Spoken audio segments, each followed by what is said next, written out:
팔레스타인 지역에서 양 흔히 볼 수 있습니다. 양이 있는 곳에는 반드시 뭐가 있습니까? 목자가 있습니다. 그렇죠?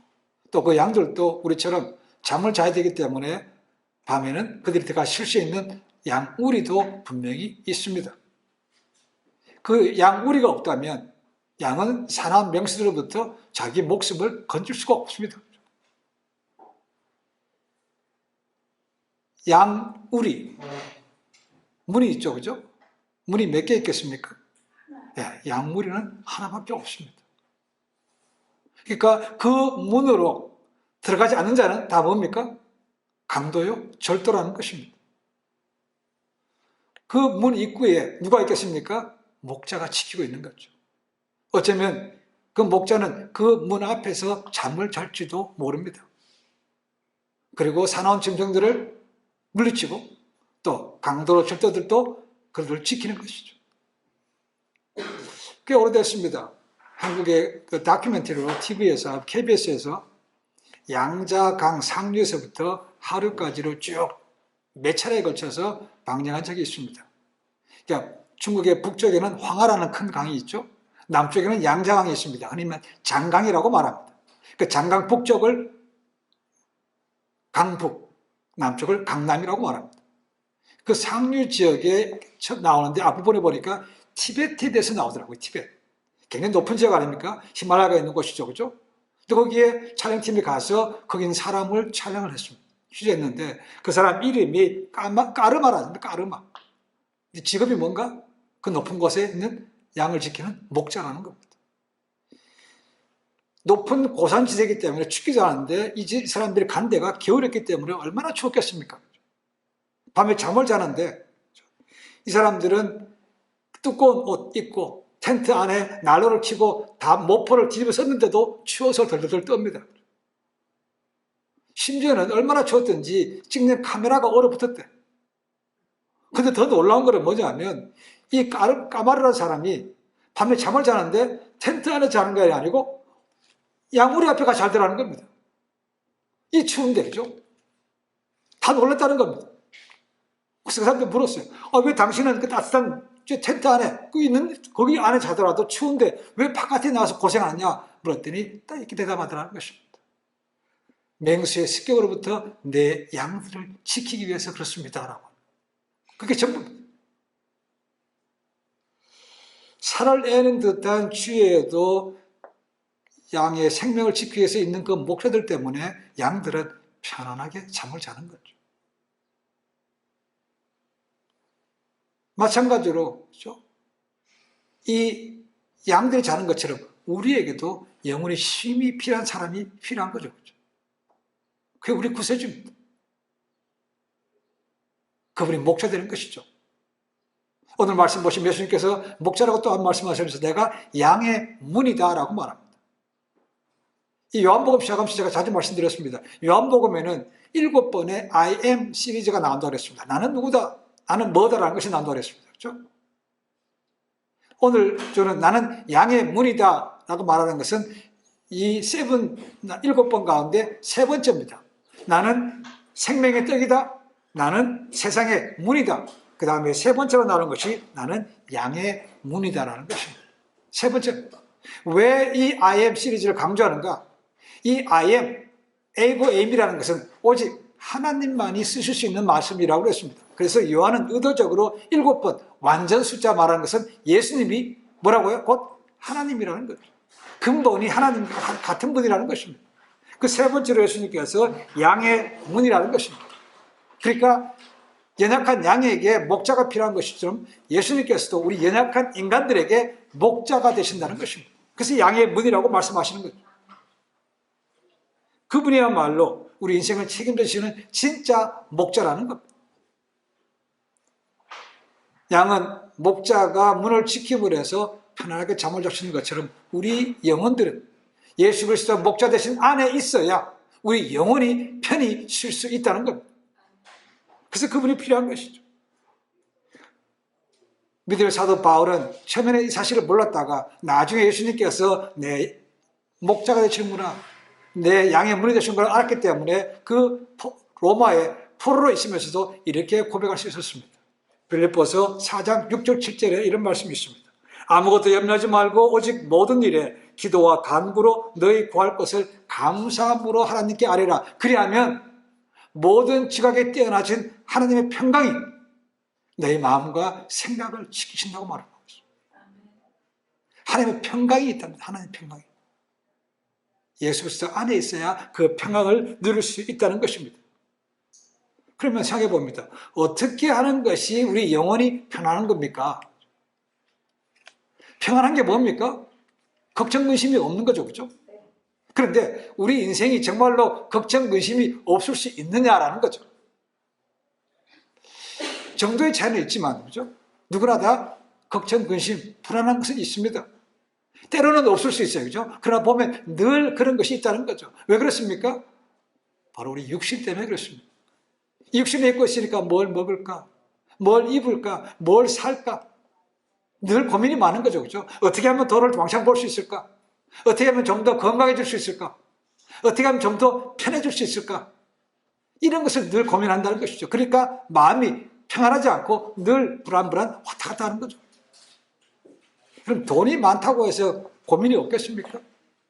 그러면 이병철 같은 사람은 고민이 없게요. 근데 우리가 잘 아는 대로 고 이병철 씨, 이건희 씨 죽을 때 이렇게 했습니다. 자식들에게 돈 때문에 싸우지 말라는 거죠. 차라리 없었더라면 나을 거 아닙니까? 그죠? 있었기 때문에 자식들이 싸우는 걸 보기 싫다는 것이죠. 그렇게 했으면 싸우지 말라는 거죠. 요즘 신문지상에 잘 오르내린 사람 빌리언니어가 또 있죠. 그죠? 누굽니까? 빌 게이츠 부부입니다. 이혼했습니다. 그죠? 그 아내가 멀린다 게이트인데 2년 전부터 이혼을 준비했다고 말합니다. 뭐 이혼은 여러 가지 있지만 어쨌거나 돈이 많아도 이혼하더라는 거죠. 돈이 많다고 해서 결코 평안하고 걱정, 근심이 없는 것은 분명히 아닌 것이죠. 그죠?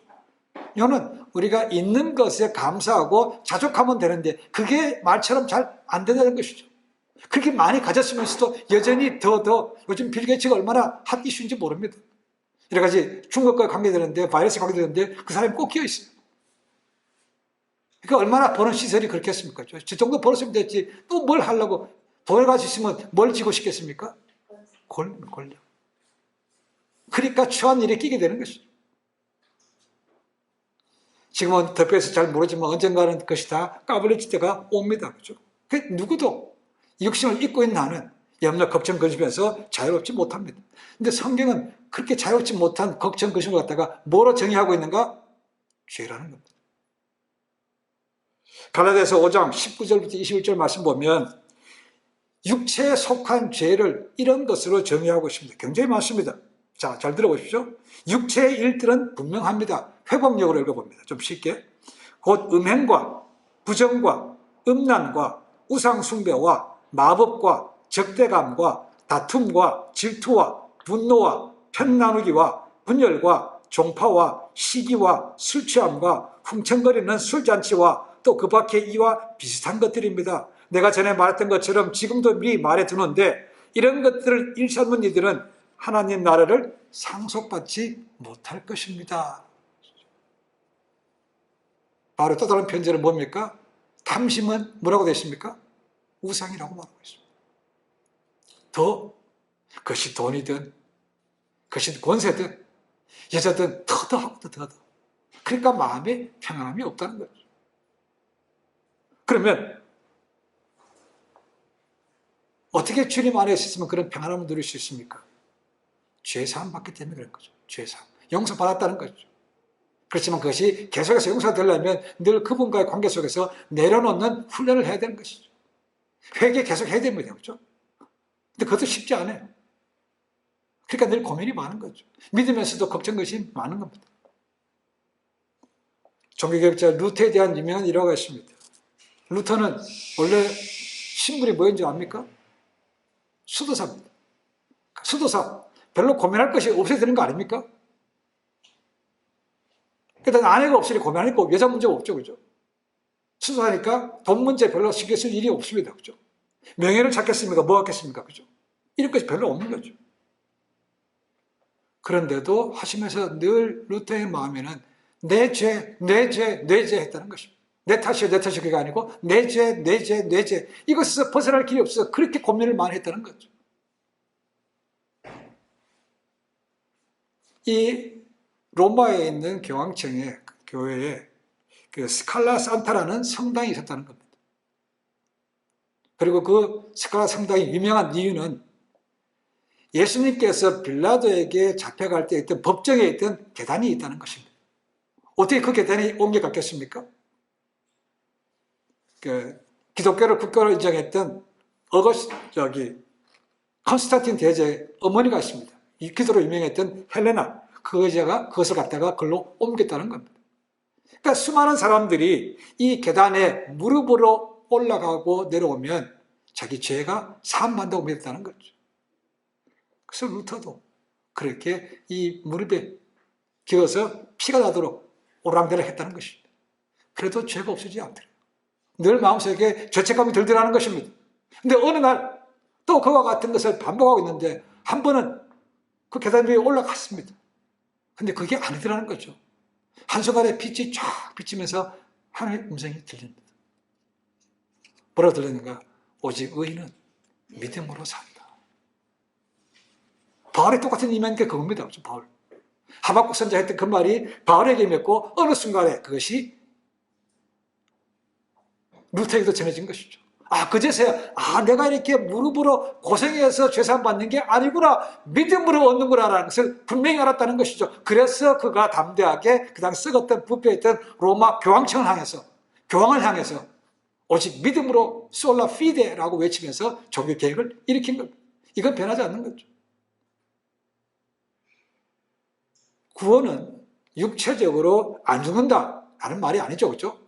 죽음은 누구도 피해갈 수 없습니다. 근데 죽음 이후에 영원한 생명이 있다는 거죠. 그렇죠? 육신은 분명히 죽습니다. 죽은 다음에 영원한 생명이 있기 때문에 그래서 우리가 구원이라고 얘기합니다. 그리고 그 구원은 오직 예수 그리스도를 구세주로 믿는 것밖에 없는 것이죠. 믿음으로 얻는 것입니다. 그렇죠? 로마서 6장 23절에 바로 이렇게 말합니다. 죄의 삭은 사망이요 하나님의 은사는 그리스도 예수 우리 주 안에 있는 영생이니라 라고 말하고 있다는 거죠. 주님 안에, 주님 믿음으로 영원한 생명이 있는 것이죠. 구원은 해방입니다. 또한 구원은 영원한 생명입니다. 그렇기 때문에 구원을 받은 사람은 뭐가 두렵지 않습니까? 죽음이 두렵지 않다. 이게 진짜 믿음이라는 것이죠. 근데 정말로 죽음이 두렵지 않습니까? 조금 두려운 것이 있는 것 같아요. 저도. 죽음은 이 세상을 떠나는 것이지만 어디에 들어가는 것입니까? 천국으로 들어가는 것이죠. 그래서 믿는 사람들이 죽은 다음에 하는 예배를 장례 예배라고 잘 하지 않고 뭐라고 부르는가? 때로는 천국 환송 예배 이렇게 부릅니다. 아니면 천국 입성 예배라고 해요. 멋있지 않습니까? 그래서 슬픈 노래 부르지 말라는 겁니다.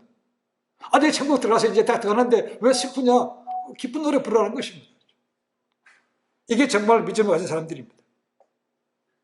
우리가 아는 대부분의 사도들 고생하고 핍박받고 대부분 순교당했습니다. 예수 믿지 않는 사람들 입장에서 보면 패배자요? 실패자 아닙니까? 그죠? 근데 정말 그들의 인생이 그랬습니까? 아닙니다. 오히려 그들은 당당했습니다. 죽음 앞에 당당했고 그들에게 복음을 전파했다는 것이죠. 왜요? 죽고 나면 이제 주님 계신 곳으로 영원히 간다는 것을 알았기 때문에 그렇게 당당할 수 있었다는 것입니다. 순교당하는 것은 결코 패배가 아닙니다. 진짜 승리입니다. 정말 그런 사람들에게 천국에는 그들에 의해서 의의 멸류관, 영광의 멸류관이 예비해 있는 것이죠. 구원을 얻은 사람은 주님 앞에 가야 되기 때문에, 영원한 생명이 있기 때문에, 천국 가기 때문에 천국과 같은 삶을 살아서는 안 되는 것이죠. 이제 미래를 바라보고 나가야 됩니다. 내가 가야 될 천성, 거기에 합당한 삶을 준비해 살아야 되는 것이죠. 또 아버지 아닙니까? 우리 주님 앞에 설 때 부끄럽지 않은 삶을 살아야 되는 것이죠. 그게 진짜 구원은, 영생을 믿는 사람들의 삶이라는 거죠. 출애굽기 306절을 보시면 하나님께서 시내산에서 모세를 만난 다음에 부르신 다음에 이렇게 얘기합니다. 나는 내 조상의 하나님 아브라함의 하나님, 이삭의 하나님, 야곱의 하나님이라고 말합니다. 이 말씀은 하나님이 살아 계신다는 말씀이 되기도 하고 또한 아브람, 이삭, 야곱도 살아있다는 말이 됩니다. 자, 그러나 그들은 분명히 죽었습니다. 그죠? 근데 죽은 다음에 그들이 영생을 했기 때문에 하나님께서 아브라함의 하나님, 이삭의 하나님, 야곱의 하나님이라고 불렀다는 거죠. 죽었다면 그런 이름 부르지 않습니다. 그죠? 우리 육신도 마찬가지 아닙니까? 우리 대부분 다 엄마들 이름이 있지만 이름 대신에 누구 엄마 이렇게 부르죠. 그죠? 대부분 다 아니면 첫째, 장남, 그 이름 불러서 누구 엄마라고 부릅니다. 근데 그 장남이 첫째가 죽었습니다. 계속해서 그렇게 부릅니까? 안 부르죠. 그 다음에는 둘째, 그의 이름을 부릅니다. 죽은 사람의 이름은 누구 엄마라고 부르지 않습니다. 하나님께서 아브라함과 이삭과 야곱의 하나님 부르신 것도 그들이 죽었지만 육체적으로는 그들이 살아있다, 내 안에 있다라는 표현이 된다는 것이죠. 근데 어떤 학자는 그 말씀을 아브라함의 하나님, 이삭의 하나님, 야곱의 하나님을 다르게 해석했더라고 보니까. 어떻게 해석했는가? 자, 아브라함은 175세까지 살았습니다. 그리고 아브라함이 100세에 누굴 낳았습니까? 이삭을 낳았습니다. 그리고 이삭은 살다가 180세까지 살았습니다. 그리고 이삭이 60세 때 야곱을 낳았습니다. 그리고 야곱은 147세에 죽었습니다. 중간에 겹친 분이 많습니다. 그렇다면 집에 가서 계산해 보십시오. 아브라함 때부터 야곱이 죽을 때까지는 307년입니다. 이게 무슨 말씀인가?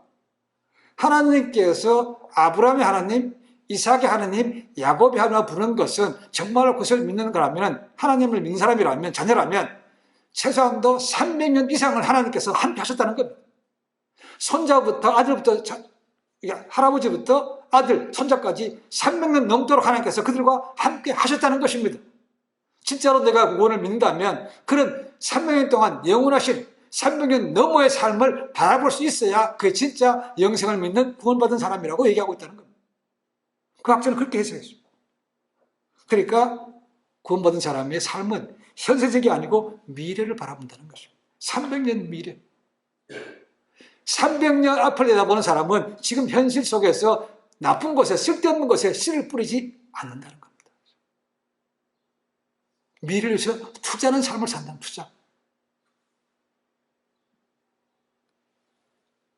아브라함과 이삭과 야곱이 현실에 집착했더라면 그들은 그냥 평범한 삶으로 끝났습니다. 그런데 300년 넘도록 영원하신 하나님을 바라볼 수 있었기 때문에 그들은 뭡니까? 믿음의 조상으로 남은 겁니다. 아브라함 하나님, 이삭의 하나님, 야곱의 하나님, 그리고 큰 성경의 가장 큰 족장들로 남는 것이죠. 창세기 앞으로 뒤에 나온 족장들 누굽니까? 아브라함, 이삭, 야곱, 그리고 한 사람 더 있죠. 그죠? 요셉입니다. 가장 큰 족장들입니다. 큰 이름을 남긴 것이죠. 예수님은 우리 인간이 믿고 따라가야 될 목자인과 동시에 구원을 허락하신 유일한 양의 문이라는 거죠. 예수께서 이미 앞에서 말씀하셨습니다. 나로 말미암지 않고는 아버지께로 올 자가 없다고 말씀하셨습니다. 사도행전 4장에 보시면 사도 베드로가 성령 받고 충만해서 설교합니다. 뭐라고 합니까? 천하 인간에 구원받을 만한 다른 이름을 주신 적이 없답니다. 유일한 문이라는 거죠. 근데 오늘날 유일한 문이 아니고 다른 문이 얼마나 많다고 얘기할지 모릅니다. 모르고 가서 설명하면 되지 모르고 가는 사람이 얼마나 많은지 모릅니다. 아닙니다. 유일한 문, 주님밖에 없다는 겁니다. 그래서 종교 통합, 교회 통합이라는 사람들이 그렇게 하는 거죠. 야, 기독교면 구원이 있는 것이 아니고 모든 종교에 다 구원이 있어. 지금 가짜들이 그렇게 하고 있다는 겁니다. WCC가 그런 겁니다. 성경에 분명히 써 있다는 거죠. 말세가 되면 미혹하는 영들이 많다. 지금 그것이 점점 현실화되고 있는 겁니다. 거기는 교회에 유명한 사람들도 많아요. 예수님이 구원을 주시는 분이라고 되어 있고, 또는 오늘 말씀 보시면 너희가 들어가며 나오며라는 말이 있는데 그 앞에 뭐가 있습니까? 또는 이라고 되어 있다는 또는. 이 또는이라는 번역은 잘못됐습니다.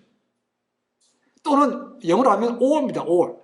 그러니까 너희가 들어가며 나오며 구원을 받고 그 다음에 꼴을 먹는다. 이 구원받는 것과 꼴 먹는 것이 둘 중에 하나로 되어 있는데 그렇지 않습니다. 정확한 번역은 and입니다. 그리고라는 것이죠.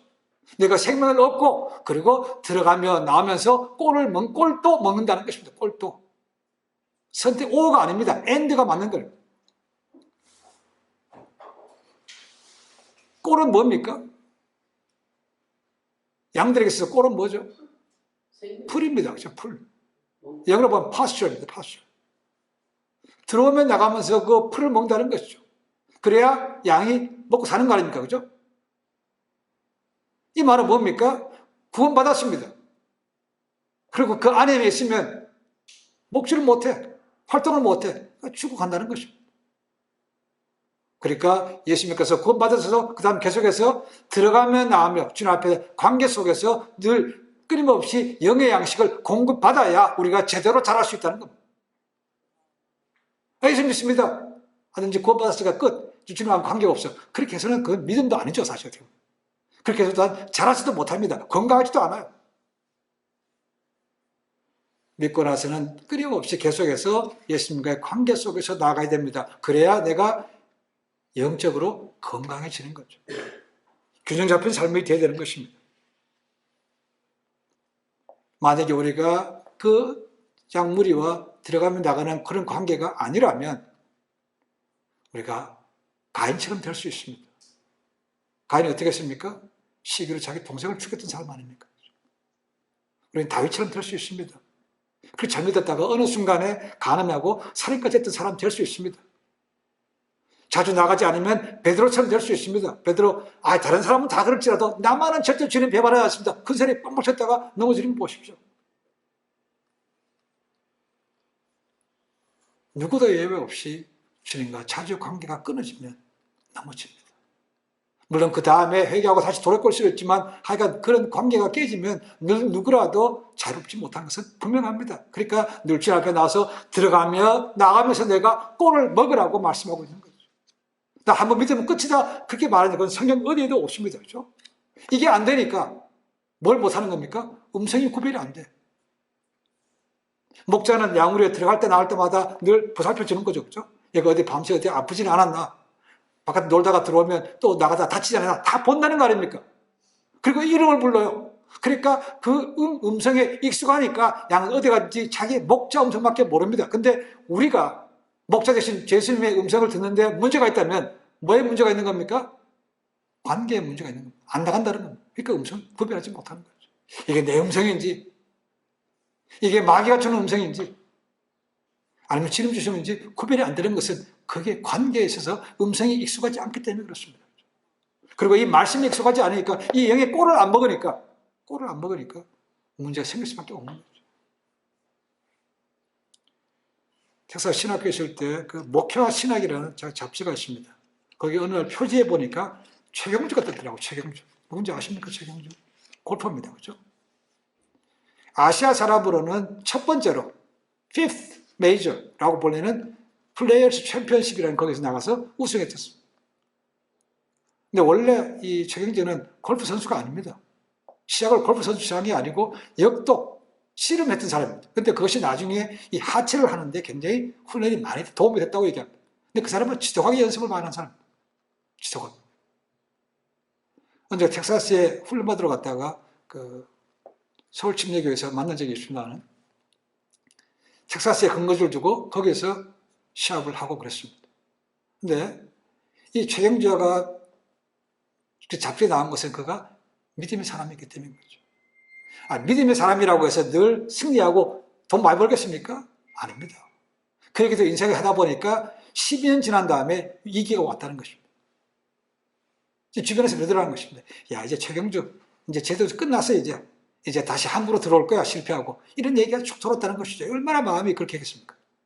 슬럼프에 빠질 수 있습니다. 그죠? 그때, 그럴 때,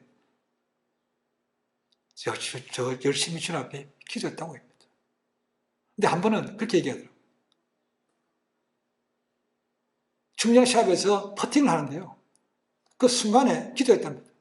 그랬더니 그 내 볼과 그 홀, 들어간 컵 사이에 호미로 파는 것처럼 흰 줄이 쫙 보이더래요. 축구 선수를 보면 컨디션 좋은 날에 그러지 않습니까? 골문이 넓어 보인대. 그런 얘기 들어보셨죠? 그죠? 근데 또 이 공하고 홀컵 사이에 늘 호미로 쫙 파는 것처럼 선이 선명해 보이면 그거 못 집어넣겠습니까? 집어넣더라는 거예요. 그래서 자기가 늘 할 때마다 늘 주님을 기억한다는 것입니다. 순간이지만 느헤미야처럼 하나님께 기도한다는 것이죠. 그러면 그 길이 넓어 보인대요. 그리고 힘들고 어려울 때마다 더 말씀과 기도로 무장한다고 그렇게 간증한 것이 실렸더라고요. 여러분, 세상에 살면서 공짜 없습니다. 그렇죠? 그냥 뚝 떨어지는 거 없습니다. 신앙도 마찬가지입니다. 들어오면 나가고 주님 앞에 가까이 나가는 시간을 들지 않고 우리가 저절로 잘 듣고 잘 따라가고 신앙은 은혜 누리는 거 결코 아닙니다. 이거 분명히 아셔야 됩니다. 세상에 살다 보면 안 믿는 분들 그럽니다. 야, 교회 나가는 것도 전부 다 위선자들이에요.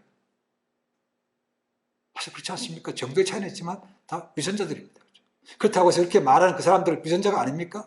위선자죠. 그때도 말을 합니다. 왜 그럴까요? 야, 우리는 예수님을 안 믿는다고 생각하지만 안 믿으니까 그렇다고 시작. 근데 너희는 예수 믿는다며, 죄 용서 받았다며, 천국 간다며, 하나님 자녀라며, 근데 그렇게 살면 되냐? 이런 말인 거죠. 그렇죠? 그럼 기분 나쁘지만 그 말을 들어야 됩니다. 아, 내가 저들 앞에서 하나님의 자녀로서 제대로 못 사는구나. 내가 돌이켜야 되지, 그 사람 탓하는 것도 달라지는 거 아닙니다. 그렇죠? 내 자신을 먼저 돌아봐야 되는 거죠.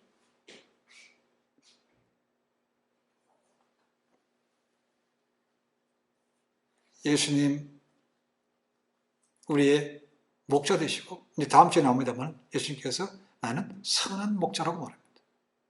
나는 목자다. 근데 목자 중에서 선한 목자랍니다. 그 중에서 나는 양의 문이, 유일하신 양의 문이라고 말씀합니다. 나밖에 없다는 거죠. 그리고 내 앞에 온 자들은 다 절도요, 강도랍니다. 내 앞에 온 자가 누굽니까? 예? 부처입니까? 여기서 내 앞에 온 사람들은 구약의 제일 마지막 선자 말라기 때부터, 그러니까 기원전 400년, 440년 정도입니다. 그렇죠? 기원전. 그리고 예수님이 오시던 그 신구약 중간사에 있었던 모든 선지자들, 그 다음에 예수님 당시에 종교 지도자들, 그들은 다 뭐라고요? 가짜야. 내가 기다렸던 유일한 메시아라는 겁니다. 이거 흔들리면 안 됩니다. 그렇죠? 문산명이 뭐랍니다. 내가 재림 예수. 지금도 많아요. 자기가 재림 예수라는 사람 많습니다. 나로 말하지 않고는 구원받을 사람이 없다는 것이, 우리한테 와야 신비한 것을 받고 구원받을 하는 사람들이 얼마나 많은지 모릅니다. 우리가 보기에는 에이, 말도 안 되는 얘기인데요. 넘어가는 사람들이 많다는 거 아닙니까? 그게 말세의 징조입니다. 그죠? 미혹하는 영들이 많은 겁니다. 오직 주님밖에 없다고 그렇게 성경에서 말씀하고 있는데, 그 시와 때는 아무도 모른다는데 지금도 직통계시 받았다고 몇월 며칠 오신대요. 와, 어떻게 성경에 써 있는데도 뭐 알면서도 그렇게 따라가냐 그 말입니다. 자, 이 머리로 아는 것과 마음으로 받아들이고 따라가는 것은 정말 다른 얘기입니다. 성경은 이미 그걸 다 예언해놓고 있습니다. 그러니까 마지막 때가 되면 배도가 있다면 배신한 일이 분명히 있다는 것입니다. 우리 인간사뿐만 아니고 주님과의 관계에서도 배신하니, 야, 믿어봐야, 예수 믿어봐야 소용없네 라고 가는 사람이 있다는 겁니다. 그걸 안 하기 위해서 어떻게 됩니까? 예수님 구세주로 믿은 것도 감사한 것이지만 그 다음에는 뭡니까? 들어오며 나가며 그분과의 관계를 계속해서 빌드업해 가야 되는 것이죠. 그래야 어떤 세파에도 흔들리지 않을 수 있다는 겁니다. 성경 말씀 보니까 예수님께서 목자들 앞에 가신데, 앞서 가셔서 말씀하시면 따라오너라 그러면 따라온다는 것이죠. 앞서가야 되면 뒤에서 앞으로 나가. 그럼 비겁한 거죠. 그렇죠? 목자는 앞서가는 것입니다. 지금도 주님 말씀하십니다. 우리 이름 부르면서 따라오라고 말씀하십니다. 목자 되시고 유일한 양의 문이 되시는 그 주님의 음성을 듣고 따라가셔서 풍성한 삶을 살 뿐만 아니고 다른 사람까지도 함께 주님 앞으로 인도할 수 있는 그런 선한 청지기의 삶을 사실 수 있기를 주님을 간절히 축원해 드립니다. 기도하겠습니다.